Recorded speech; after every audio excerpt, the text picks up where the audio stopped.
anyone picture a scenario in which Rick Eckstein does not get fired at the end of this season? Good morning to you. Good Thursday morning. I'm Dejan Kovacevic of DK Pittsburgh Sports.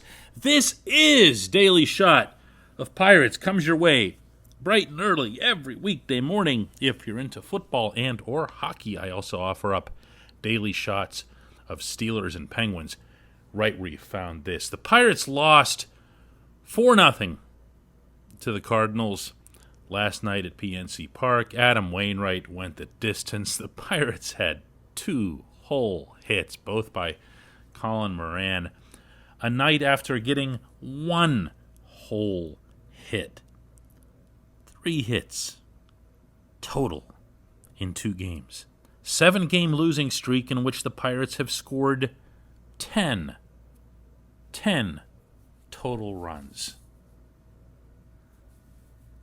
The Pirates are averaging fewer runs per game than in any season since 1985.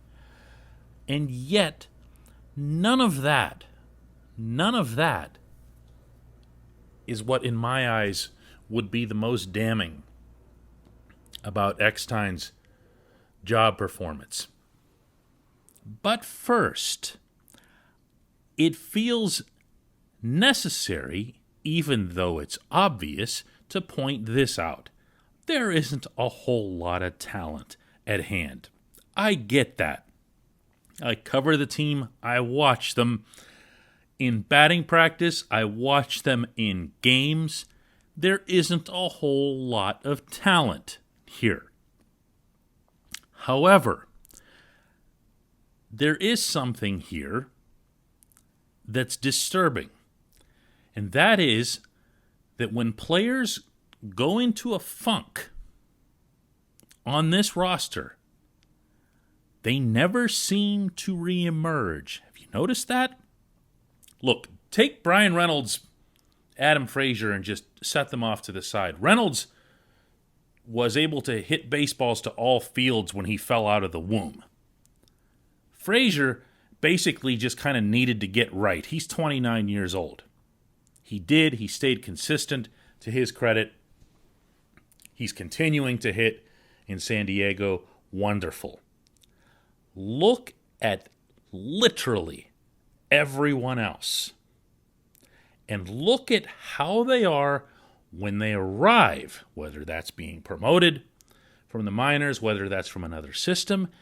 And then look at how they are, about a month or so later.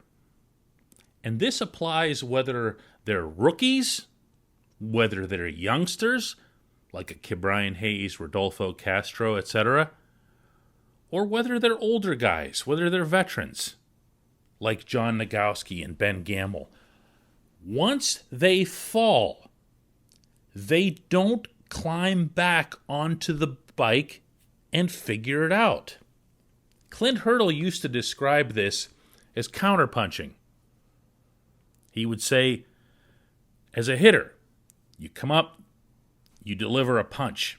Then the league punches back, and it's what you do with the counterpunch, your own counterpunch, that defines who you are as a hitter.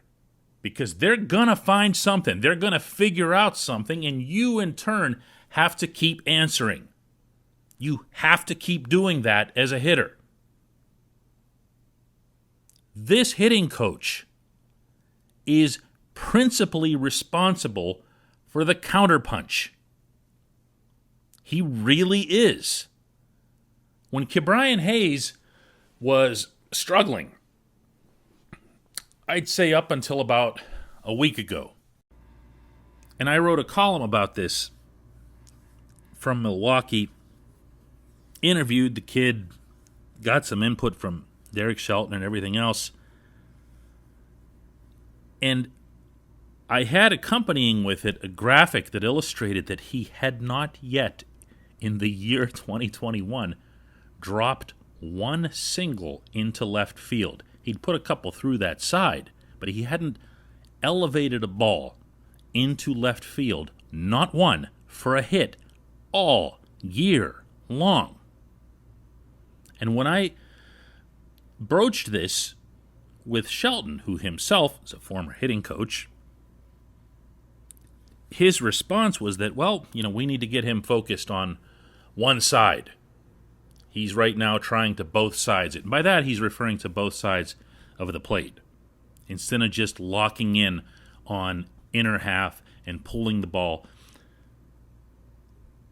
That weekend, just like that, Hayes is focused on hitting the ball on the inside and pulling it, and he did, with really good results, not least of which was a home run to the left side. Where was Eckstein in this? I have no idea. I can only guess at whatever it was that led to this. I'm not suggesting that my column or my questioning did it. I'm saying that something needed to have happened long before whatever happened. Where was he? All you had to do was look at the kid, and I noticed it in San Francisco, taking his batting practices and hitting the ball constantly to the right side on purpose, as if this was going to be his career thing. I don't see hitters recovering from when they fall into a slump under this hitting coach. I'm going to repeat this because it's really easy to jump on me over this one particular thing here. I'm going to repeat this. There's not enough talent here. I'm not expecting these players or this lineup to produce consistent, significant offense. There isn't enough talent.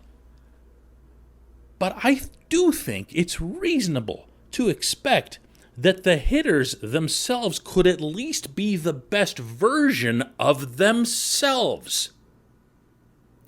They don't need to just fall into a chasm and remain there.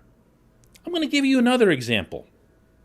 And this is probably the best example I've got because he was never a consequential player here. But at the same time, he had always hit, and that's Phillip Evans.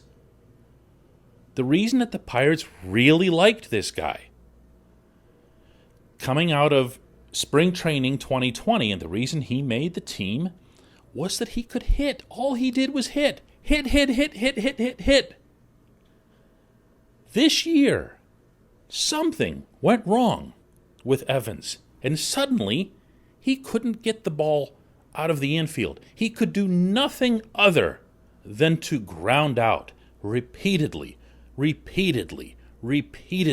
until last week it cost him his job in the major leagues.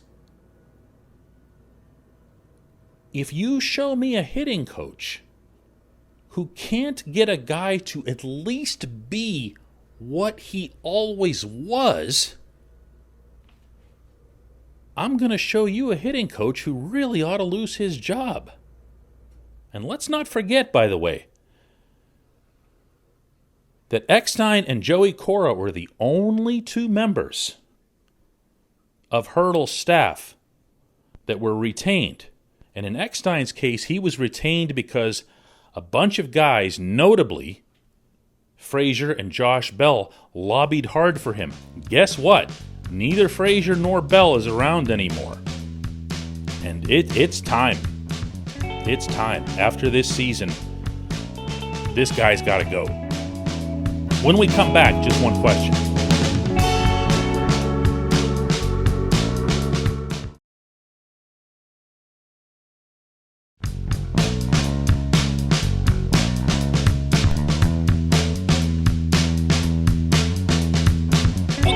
Time for Just One Question. That's always brought to you by the good people at the North Shore Tavern, directly across Federal Street from PNC Park, home of Steak on a Stone, home of multiple television sets for you to watch all the games going on, but with a particular bent for baseball. It is a fully dedicated, year-round Pirates sports bar.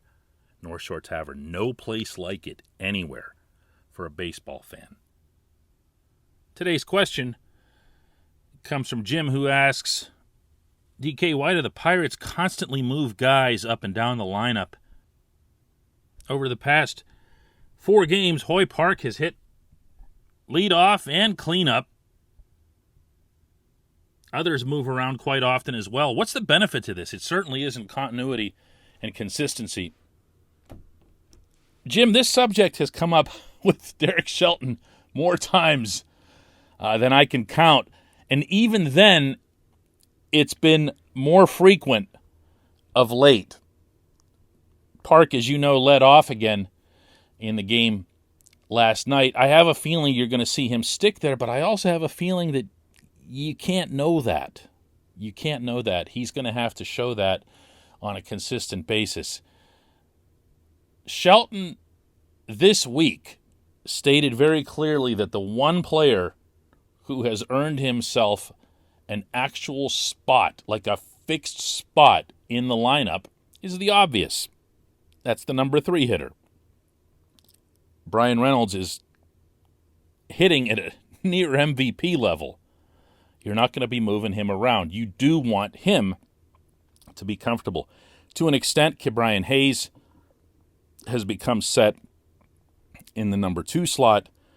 And then after that, I mean, what are we talking about here? You know? We're talking about, a team that just does not have a cleanup hitter unless you consider Colin Moran to be that.